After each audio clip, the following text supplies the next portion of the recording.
Samedi, le ministère français des Affaires étrangères a déclaré que la France soutiendrait les efforts de la CEDEAO pour faire échouer le coup d'État militaire au Niger. Le même jour, la ministre des Affaires étrangères Catherine Colonna a rencontré le premier ministre du Niger Oumoudou Mahamadou et l'ambassadeur du Niger. Auparavant, Colonna avait déclaré que la junte de Niamey avait jusqu'à dimanche pour rendre le pouvoir.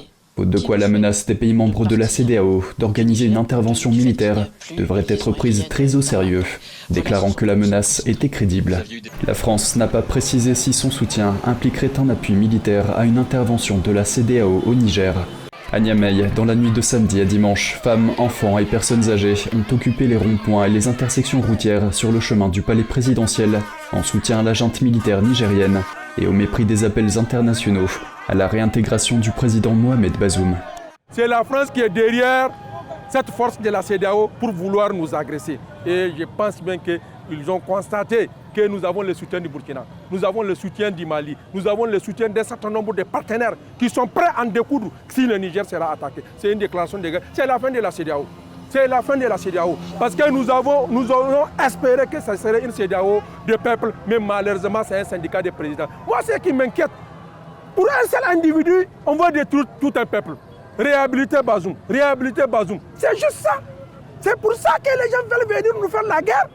Eh bien, nous sommes prêts. Les chefs de la défense de la communauté économique des États de l'Afrique de l'Ouest se sont mis d'accord sur une action militaire le 30 juillet, y compris sur le moment et le lieu de l'attaque, si Bazoum n'était pas libéré et rétabli dans ses fonctions avant dimanche dernier.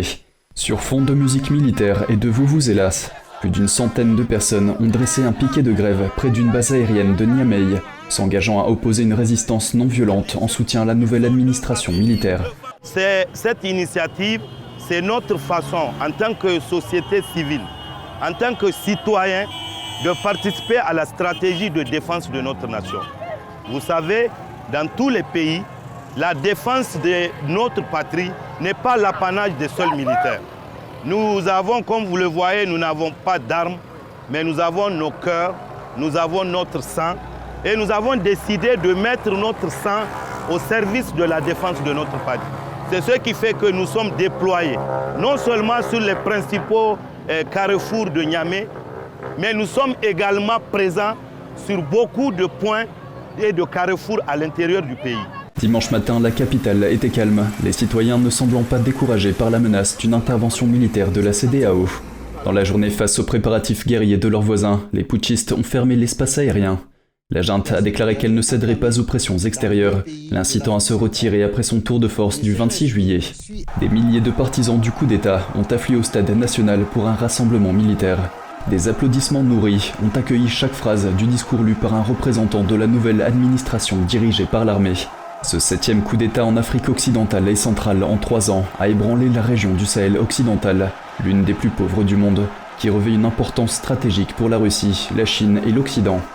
Le Niger figure parmi les 3 principaux fournisseurs d'uranium de la France. En 2022, le Kazakhstan et l'Ouzbékistan représentaient à eux deux près de 50% de nos importations et le Niger 20%.